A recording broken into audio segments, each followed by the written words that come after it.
And God said, "Let there be The light." Lord says, "Let my people go." I am the way and the truth and the life. No one comes to the Father except through me. This is the Talkin' Bible podcast. Hello, everyone. Welcome to another episode of Talkin' Bible, and great to have you with us. We're talking today.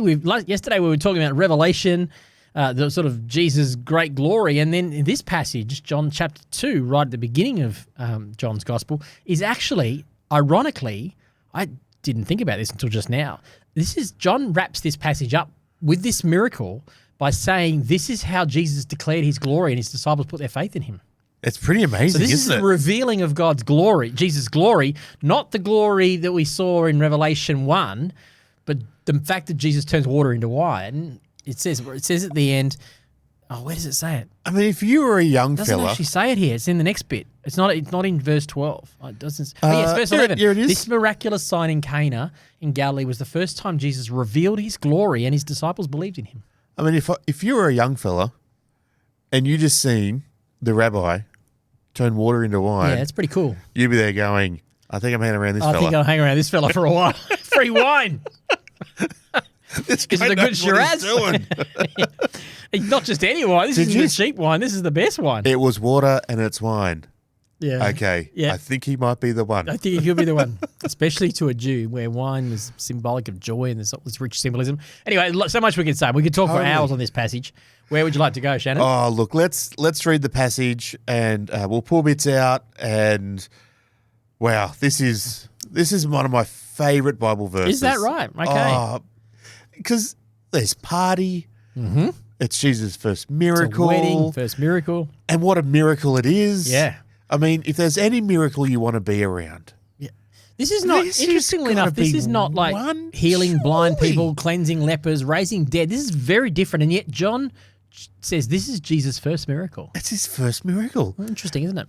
And there's a part of me that just I haven't done enough study on this, but I reckon there's something here for the mums. I have a feeling there's something here for the mums. Right. Tell me more. Because I reckon Jesus' mum was like, right, son, and as much as Jesus is going, it's not my time yet. And I think Jesus' mum's going, actually, it is. It is.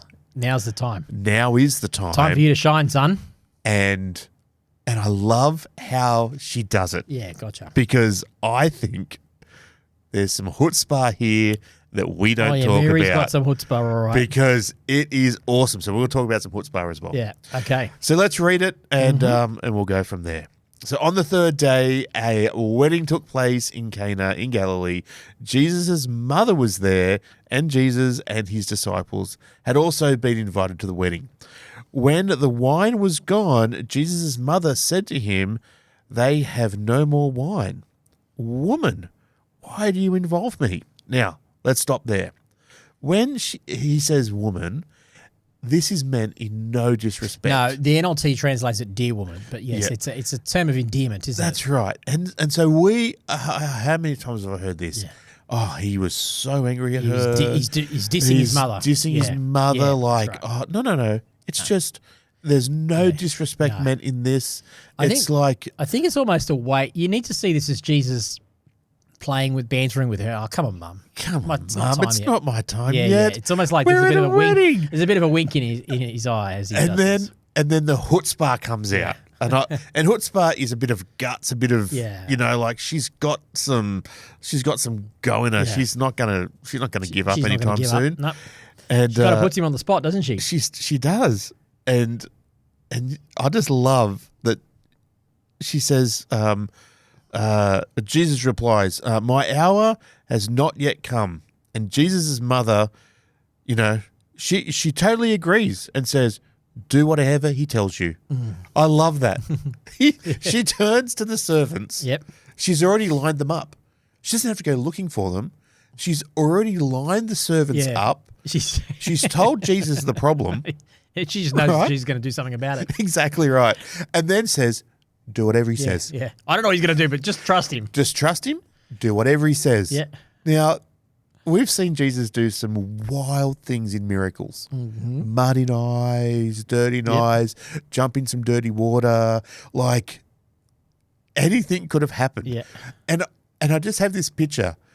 You know, Mary says, do whatever he says, and then she gets out of there like, la, la, la, I don't want to know. I don't want to know. You know, I just know it's going to be good. I'm going back to the party. Okay. Yep. You know, I just have this That's good. I picture like it. of her just going, la, la, la, la. Yeah, I've done my part. I've done the introduction. Now it's over to you, son. It's over to you. Yeah, you gotcha. know, I'm turning a blind eye to however you get this done. Just get it done. Yeah, that's you right. know? And there's good reason to assume that this was probably a family connection. Yes. For Jesus to invite his disciples along, there's probably some kind of extended family connection, this wedding. There must have been some closeness in there. That's right.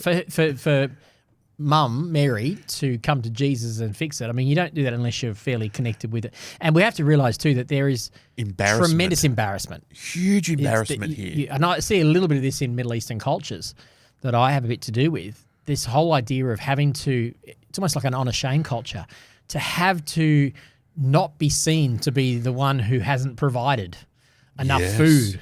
Oh. Is, you know, we just go, oh, yeah, okay, there's not enough food. We like to make sure that there's enough food, but we just, you know, it's not the end of the world. But in that culture, to not have enough food or run out of wine or not be able to provide for your guests, because we're deeply entrenched in hospitality culture here, this is the ultimate shame. Yep. And so it's like, this is not just a small feat. This is not, Jesus is doing something here, but he's actually doing something to honour the family, He's the father of the bride. restoring their honour. Yes, exactly. And because out of that, if that honour wasn't restored, the shame Yep. Would have had implications for the family. for a very long time. And whether we agree with that or not, we just have to go, well, that's, and you know, if you know anyone from Middle Eastern culture or Arab culture or Lebanese culture or Egyptians, or even across into, even Greek culture, even across into other parts of the Mediterranean, Italians, they still have this, Mediterranean culture in general, and Middle Eastern culture still has a very high regard for hospitality that we don't always get. That's right. Yeah. I used to MC weddings. Oh yeah, you've done plenty of them, I've done plenty of them, and there's been plenty of night where at the end of the night, food is still coming out and we're saying goodbye to the bride and groom. Yep. Like, how are we still serving food? Like, you know, a skip wedding, the food stopped at 9 o'clock. Like, dessert's been served, we're dancing on the dance floor, we're working out. Bride and groom out the door. Bride and the groom out the door, see you later. We're wrapping the night up. Like, come on, it's, we've got a plan.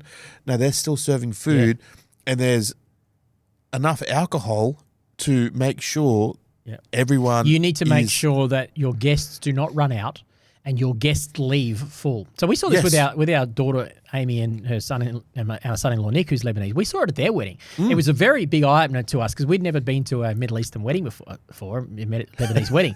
And so you didn't know drums could be so loud. Oh no, we'd had experience in the Lebanese restaurants prior to that. But yes, we saw it at the wedding. But for all of our family, all the Westerners there, at our traditional wedding, you hang around and hopefully the bride and groom will leave so you can go home. You know, you're waiting for the bride and groom to leave so you can go home and check out, right? What we saw was that all of Nick's family all had left during the night and all of the Westerners were all hanging around waiting for the bride and groom to leave. And we discovered actually the bride and groom are the last ones to leave. They don't leave like we do. And you have to keep serving food until the guests decide they've had enough and they leave. And there should be food left over when the guests leave. That's right. And so, like, most of the family had gone to that side, and all of us were sitting on this side going, oh, "Is this night finishing?" And what time are they going? But we realised that's the culture because of this hospitality culture. I love it. I think that's what Jesus is coming into here. If the guests haven't left full and there isn't still food and wine left for the guests when they're ready to leave, you have not been a good host. Yeah. And I can't tell. I have a very nice top shelf in my house of alcohol that have been given by fathers of the bride, fathers of the groom, where they've had alcohol left over, bottles of alcohol on the table, where they've said to me, thank you very much. Here you go. For giving us a fantastic evening. Yeah. You've been a wonderful master of ceremonies. This is a gift from the family. Yep. And, all sorts of stuff that I'm like, I may never open that. But because it's been a wonderful gift. Indicative of that that culture. but a wonderful, culture. And I'm like, one day it'll get open. Yeah, but yeah. There's many bottles of alcohol there. And I'll come home and I'll have another bottle of alcohol. Another one to put. And Vanessa, oh, what sort of wedding was it? I'm like, it was a Middle Eastern wedding, or Middle Eastern, or Italian, or Lebanese, that's right. or but that's the culture. Yes, that's right. And it's a beautiful culture. Yeah, it is. But it is, when the wine runs out, this is a big dilemma. Yeah. So Jesus comes along and fixes it. And so Jesus is fixing it. And one of the things we don't talk about in this verse is the joy that the family would have experienced. Yeah, totally. Yeah. So there would have been this panic of there's no wine. You can imagine the parents of we've run out of wine. Oh my gosh, where can we get wine from? How long is it going to be here? How long? Yeah, where are we going to get this wine? What's going to happen? The joy of being told by the host there's wine. Yeah. Where did it come from? Yep. What happened? It's and he didn't taken care know, of. but the servants knew, it says. Yeah. Exactly right. It's taken care of, and the whispers that would have gone through the place, from those servers. It would have been amazing. Yes. It would have totally revolutionized that family, the potential shame that they would have suffered for years to come. Yep. Yeah, that's right. So I think sometimes we hear the miracle, but we don't talk about the background behind it. The restoration, the joy. That's right. And Jesus masterfully restores that family before they get shamed. Yes. Because obviously, presumably, this is happening like in a hurry. So restoring them, not just giving them cheap wine, but the best wine. But in that process, he's using that process to reveal something of his glory that enables his disciples to see he's the one. Yes. See him do something special here. So he marries those two together.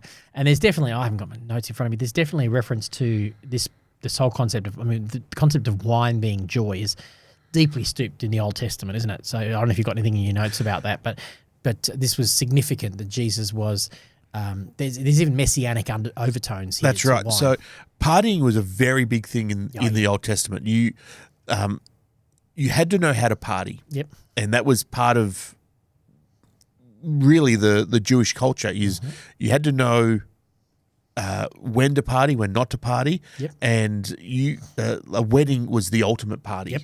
And it so lasts for a week. Exactly right. So they knew how to party, and the importance of wine at a party was so intrinsic. Yes. It was you couldn't. If you didn't have it, it was shameful. It was like, hang on, we're having the party without the party. Without the party. Yeah, that's right. You can't have a party without wine is the way they would say it. Yes. Yeah. Like, hang on, where's the celebration here? Yeah. Because it wasn't something they would be doing every night. No, and this is not advocating for drunkenness. This is, doesn't mean everyone got drunk. This is just the culture. And you see this in Italian culture today. I mean, I think, in large parts of Australian culture, especially Australian Christian culture, there's been this whole, let's not drink alcohol at all. And I'm not saying some people shouldn't be drinking alcohol, but in those cultures, in those Middle Eastern cultures, and Mediterranean cultures, it's very much around helping young people to understand you can actually enjoy wine and not have to live drunkenness, not have alcoholic problems. And you see that a lot my understanding is a lot in Mediterranean cultures is they don't, it's not that there isn't alcohol abuse there, but it's not as rife as it is in some other cultures that either see alcohol, almost the whole abstinence thing can actually lead to more of an abuse. Yeah, I think this moderation thing that the Middle Eastern Jews often have. Yeah, we seem to have a very unhealthy binge drinking culture. Yes, almost that. Yes, and that's right. It's not healthy. Which is potentially why we need to realize we've got to read it through on the lens of those cultures. And Middle Eastern and Mediterranean cultures tended not. I'm using the word tend there because obviously there's exceptions, but they didn't tend to have as much of a problem with a binge drinking culture because they understood more of a moderation drinking culture. Yep. Now, we can. It's a different culture when we're talking about the Greek, Roman. Oh, they would often parties. That's a different party. Yep. That was get drunk. was literally we are going to get blotto. Yeah, exactly. And that's true. That's not what we're talking Jewish about. culture here. Yep. Yes, that's right. Let's read on because there's still more. We're missing out on all the good stuff. Okay, let's keep going then. Okay, so do whatever he tells you. So nearby stood 6 stone water jars, the kind used by the Jews for ceremonial washing, each holding from 20 to 30 gallons. Jesus said to the servants, "Fill the jars with water." So they filled them to the brim. So you can just imagine them coming in. They're right to the top. Just stop for a second. Let's go 20 gallons. Yep. So 120 gallons. Yep. So times 480 litres water. I actually have done the calculation on this. Yeah. So that would be worth 760 bottles of alcohol. Wow. Of the best alcohol. Of the best alcohol. Yeah. That's like some wineries produce that in a year. So it's a lot of wine. Picture that. Now, if we put an average price on a really nice bottle of alcohol, just go $100 a bottle. Well, if you go $100 a bottle, that's $76,000. Wow, that's a lot. It's a lot of wine. Just like that. Yeah. Wow. Amazing. Thanks for coming. No wonder they put their glory. No wonder they went, "Wow, this guy's special. This guy's amazing." Yeah, that's right. That's like when you think 760 bottles of alcohol. Wow. Just like that. Incredible. Now, no wonder they're up to the brim. Now, draw out some and take it to the master of the banquet. And they did, and the master of the banquet tasted the water that had been turned into wine. He did not realize where it had come from, and thought the servants had drawn, who had drawn the water, they knew. They knew. Yeah, they knew. Yeah. Then he called the bridegroom aside and said, "Everyone brings out the choice wine, the best wine, first, and then the cheaper one after all the guests have had too much to drink. But you have saved the best until now." What Jesus had done here in Cana of Galilee was the first of the signs through which he has revealed his glory. And his disciples believed in him after he went down to Capernaum with his mother and his brothers and his disciples, where they stayed for a few days. This, I just love the picture also of the master of the banquet, like the shock look of what's going on here. Have I made a mistake? Yeah. Should I have put this wine out at the start? Where did you find this wine? Yeah, exactly. This is the good stuff. Who's been hiding the good stuff? I've been serving what I thought was the good stuff, and we should have been serving that stuff. This is the stuff should have come out first. Yeah, what? Where have you been hiding this? And where do I buy this stuff from? Because this is really good. What? And he's pulled the bridegroom away to the side. You don't pull the bridegroom aside. He's the important part of the party. So I'm interested in that because I wonder if it was the bridegroom's family that were responsible for putting on the wedding. And traditionally not so much these days, but the traditional view is it's the bride's family that would would fund the wedding. I mean, that rarely happens these days, which is praise God for that. But that was the more the traditional view, wasn't it? But he seems like he hasn't called on the bride's father here. He's called on the bridegroom. Yeah. He's like, what's going on? Have you made a mistake? Have I made a mistake? Yeah, what's going on? What's going on? Yeah, that's right. And the bridegroom, he's just probably baffled too. He's relieved that there's wine. Yes, He's like, well, where did it come from? Because there wasn't any. Isn't it interesting that we don't hear the implications of how that affected the family? It's like John is obviously implying that's there, but his focus in this story is on this being a sign for his disciples. The disciples have just gone, wow. Yeah. And it's actually worth mentioning here about the word sign because the first 11 chapters of John, I've only learned this recently actually, but in Bible college, but they call it the book of signs. And John does not really refer to them as miracles. The synoptic gospels, Matthew, Mark, and Luke, tend to refer to them as miracles. But John is he lists all this debate about what the 7 signs are, but they're specific miracles that John says are signs that point to who Jesus is. So there's this one, there's the healing of the blind man, there's the raising of the guy that's the lame man, and all this sort of stuff. But each of these signs is actually trying to reveal something of who Jesus is, and that's how way John has constructed his gospel. Wow. Yeah. Okay. Yeah. And this is one of them. This is the first of The them. first. Yeah. And so linked with that, he says John actually calls it a sign because it's revealing something of Jesus' glory.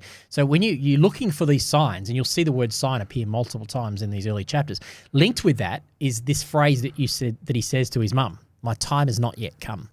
And this is the first time that appears. But you see John uses that intentionally throughout his gospel as well. The time has not yet come. Jesus walked through the crowd because his time had not yet come. His time had not yet come.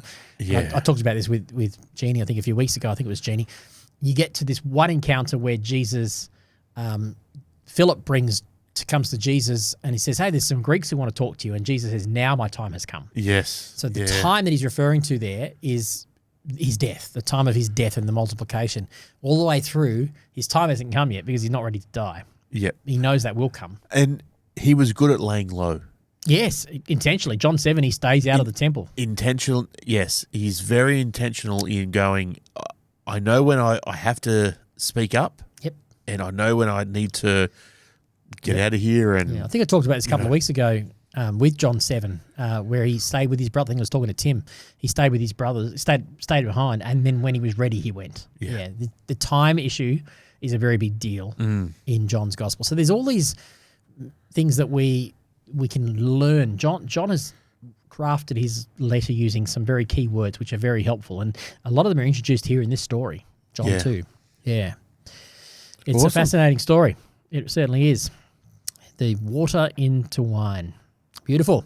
Great. All right, anything else you want to say? no, that's about it. Okay, we'll move on to reconciling before the altar. Jesus teaching about anger. This will be a fun one.